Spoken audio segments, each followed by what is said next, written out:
Local dealer $500,000 for the convertible. They're taking it back to Arabia to put it in a museum. And that's kind of a shame, because this beauty, with only 17,000 miles on it, was born to run. 3 years in the making, all by hand. This car has features most of us don't even have in our living rooms. The decanter, by the way, is Steuben glass, and that's just for openers. This car was entirely handmade from one sheet of aluminum at the King's specifications. The chassis is a Rolls-Royce Silver Cloud 1. That was the last of our six-cylinder chassis. The rest of the whole works is done entirely by hand and by Hooper, not by Rolls-Royce.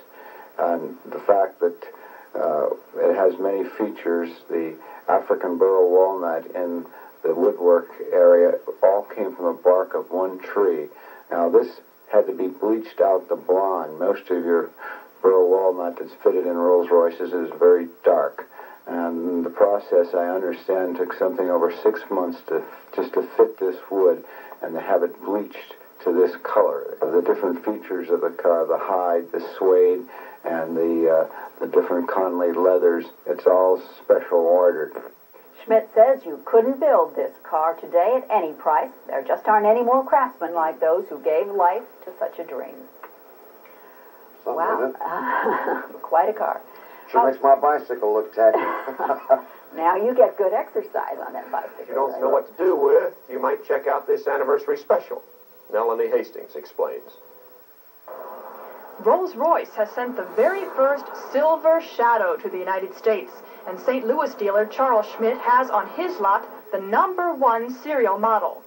Silver Shadow is the 75th anniversary special custom-made limited edition automobile that the British car manufacturer has designed to commemorate the occasion, and it's fitting that many of the features of the original Rolls have been included in this edition, like a red logo instead of the now customary black letters. The luxurious car lists for a modest $88,500, and this one has already been sold. But Schmidt says the $88,000 is a good investment.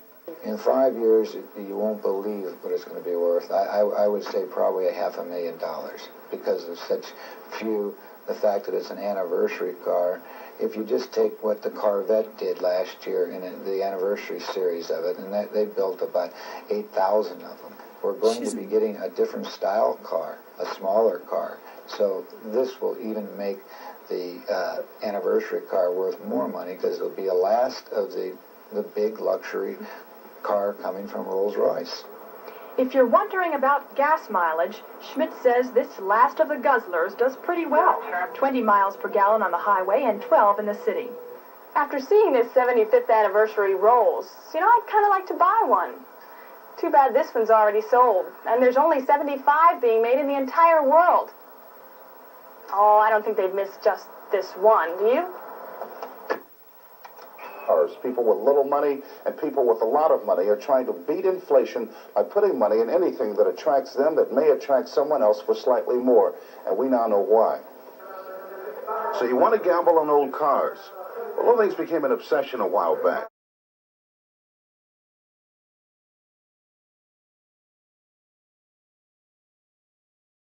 Second owner, Schmidt put a $500,000 price tag on the car, and sure enough, some relatives of the king came up with the money.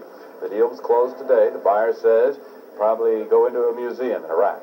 The Rolls has 9,000 miles on it, about 11,000 kilometers. The woodwork in the car is all African burl walnut, bleached in a long process done all by hand. In true Rolls fashion, it has 2 cocktail compartments with Steuben crystal. There also is a refrigerator in the trunk. All of that, along with a hideaway top, makes the car worth $500,000 to at least one buyer. Come on.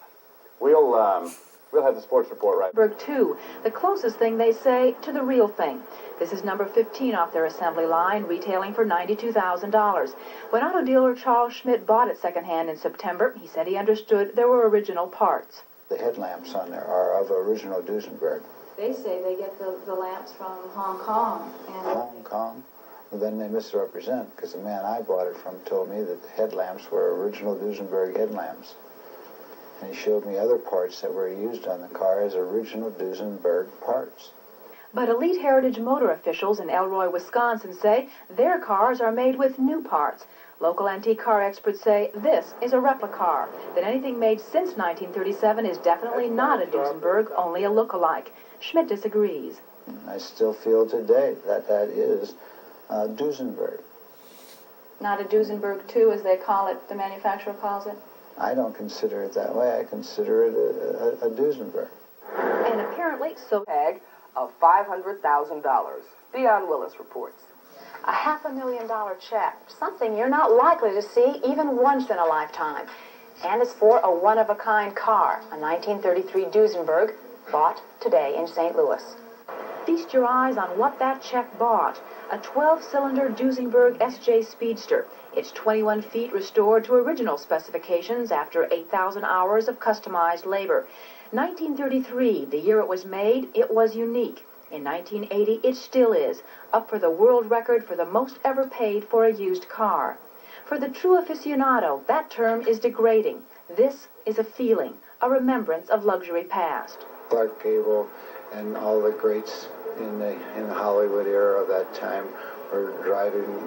Gary Cooper, all the greats had Duesenbergs, and there's a lot of romance behind the car. It's really a work of art in a moving sense. But for Marceline Dwyer, it's more than a work of art. It's a Christmas present from a husband of 4 months. So it's a dream for him as well as what he wanted to give me, and he says he wants to spoil me. So I accept it. I accept it in love. A sale like this happens once for a dealer. Is it hard to watch it inch off the lot? Well, I would say yes, there definitely is. For the first time in many years that I really became attached emotionally to a particular car. Dion Willis, News Center 2, South St. Louis. Car.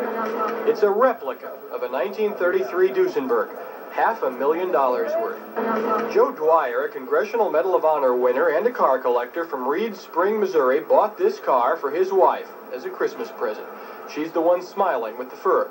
The other smiling person is Charles Schmidt. He sold the car. The car is made to exact 1933 Duesenberg specifications, almost handmade. On top of that, it was partially rebuilt and modified.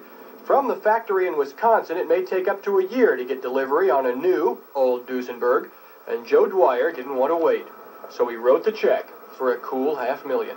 What was it like handing over a check for $500,000 for a car? A once-in-a-lifetime feeling.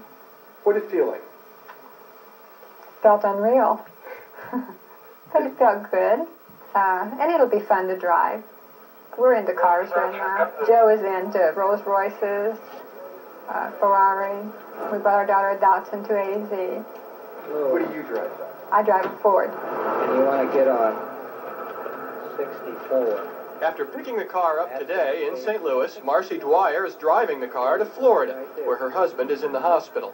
$500,000 probably is the world's record price for a car, and that does include tax, license, and dealer prep.